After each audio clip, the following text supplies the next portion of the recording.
Friends, मैं हूं Deepika and welcome to कानूनी सोच। दोस्तों, आज हमेशा की तरह हम आप लोगों के लिए लाए हैं हाई कोर्ट का एक बहुत ही इंपॉर्टेंट जजमेंट। ये जजमेंट है दोस्तों बॉम्बे हाई कोर्ट का और ये जजमेंट है 498A और 377 के ऊपर।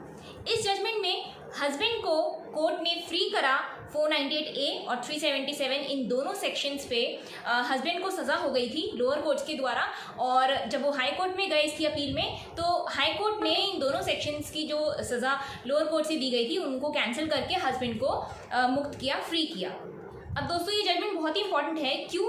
क्योंकि हम सब जानते हैं, आजकल की परिस्थिति से हम सब वाकिफ़ हैं। क्योंकि आजकल हो क्या रहा है कि वाइफ जो है, कोई भी विवाद हुआ, मैट्रिमोनियल डिस्प्यूट हुआ और सबसे पहले वो पति पर 498A लगाती है, यानी कि भाई उन पर क्रूरटी हुई। तो हस्बैंड 498A से तो पीड़ित होता ही है कि भाई उसके खिलाफ FIR दर्ज हो जाती है, उसे केस रन करना पड़ता है। अब यहाँ पे ये होता है कि 498A के साथ साथ अगर पत्नी को लगता है कि वो काफ़ी नहीं है, तो वो 377 भी ये एलिगेशन भी पति के ऊपर लगा देती हैं कि भाई उन्होंने अननेचुरली उनके साथ संबंध बनाए। तो ये आरोप भी पति पर लग जाता है। अब ये आरोप लगने पर दोस्तों ये बहुत ही हीनियस क्राइम है 377 का, और इसके अंदर जो पनिशमेंट है वो भी काफ़ी स्ट्रिक्ट है। तो यहाँ पे हस्बैंड की रेपुटेशन पे भी फ़र्क पड़ता है कि ऑब्वियसली अगर ये सेक्शन लग जाता है तो ये काफ़ी लोगों का नज़रिया ही अलग हो जाता है हस्बैंड की ओर कि भाई हाँ, इस पर ये आरोप लगा हुआ है वगैरह वगैरह। इस तरह से हस्बैंड के ऊपर सबकी ऐसी नज़रें रहती हैं। तो ये 377 भी आजकल हथियार की तरह यूज़ होने लग गया है वाइफ के द्वारा। तो अब इससे बचने के लिए हस्बैंड के पास इसकी क्या काट है, इसका क्या तोड़ है, ये है दोस्तों ये जजमेंट। तो दोस्तों, इस वीडियो को बिल्कुल भी मिस मत कीजिएगा, स्किप मत कीजिएगा, क्योंकि कहीं ना कहीं अगर आपका केस इससे रिलेटेड होगा तो ये जजमेंट आपके बहुत काम आ सकता है। दोस्तों, वीडियो शुरू करने से पहले कहना चाहूँगी, अगर आप हमारे चैनल पे नए हैं, पहली बार आ रहे हैं और अब तक सब्सक्राइब नहीं किया है, तो काइंडली सब्सक्राइब कर लें और नोटिफिकेशन बेल पे भी ज़रूर क्लिक कर लें, क्योंकि हम डेली आपके लिए ऐसी इंपॉर्टेंट लीगल इन्फॉर्मेटिव वीडियोज़ लाते रहते हैं। तो दोस्तों, शुरू करते हैं इस इम्पॉर्टेंट जजमेंट को। दोस्तों, इसमें हुआ क्या कि वाइफ ने हस्बैंड पर एलिगेशन लगाया 498A क्रूअल्टी का कि भाई ये मेरे साथ मारपीट करते हैं, मुझ पर क्रूअल्टी करते हैं, और साथ ही साथ उन्होंने 377 का भी आरोप लगाया कि इन्होंने अननेचुरली मेरे साथ संबंध बनाए। ये दोनों आरोप वाइफ ने हस्बैंड के ऊपर लगाए।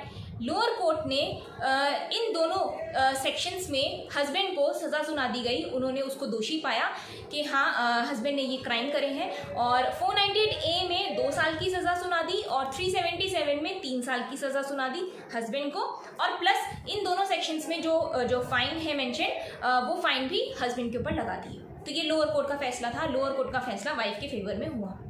अब इसकी अपील में हस्बैंड गए सेशंस कोर्ट में। अब यहाँ पे एडिशनल सेशन जज ने जब उनकी केस की परिस्थितियों पर स्टडी करा और उनको सबको एनालाइज करा, तो उन्होंने ये पाया कि 498A का जो केस दर्ज कराया है वो झूठा है, वो फॉल्स है। वाइफ की तरफ से जो उन पर आरोप लगाए गए हैं, तो इसीलिए सेशंस कोर्ट के द्वारा जो 498A के अंडर सज़ा दी गई थी हस्बैंड को लोअर कोर्ट के द्वारा, वो सेट असाइड कर दी गई, उसे कैंसिल कर दिया गया।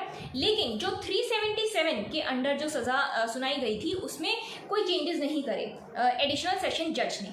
तो अब इसकी अपील में हस्बैंड गए हाई कोर्ट में। तो हाई कोर्ट ने सारी जो लोअर कोर्ट ने जो फैसला किया था उनको स्टडी करा, उनके केस पर अच्छे से एनालाइज करा, और हाई कोर्ट ने ये कहा कि अगर दोनों पार्टीज एमिकेबल वे में सेटलमेंट करने के लिए रेडी हैं, यानी कि कॉम्प्रोमाइज़ करने के लिए रेडी हैं, तो ये जो 377 का सेक्शन है ये भी हटाया जा सकता है, हस्बैंड को इससे मुक्त करा जा सकता है।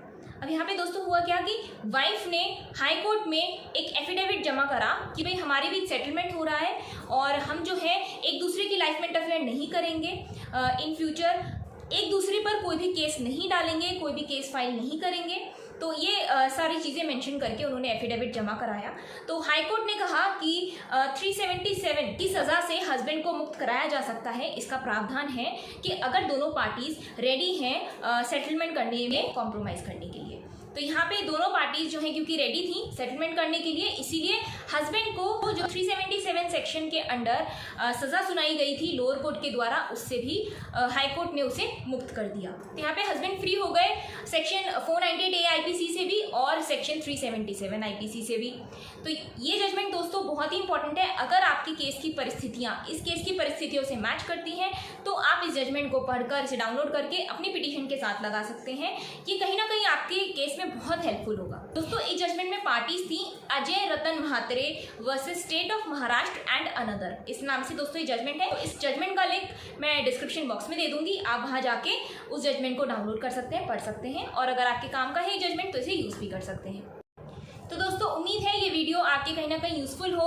अगर आपके ऊपर 498A या 377 इस तरह के आरोप लगाए गए हैं, झूठे आरोप हैं, आपको पता है, तो ये कहीं ना कहीं आपको वीडियो हेल्प करेगी। तो अगर ऐसा है तो इसे लाइक और शेयर कर दीजिए। मिलेंगे अगली वीडियो में किसी और नए लीगल टॉपिक या लीगल जजमेंट के साथ। तब तक के लिए bye bye, take care and thank you for watching.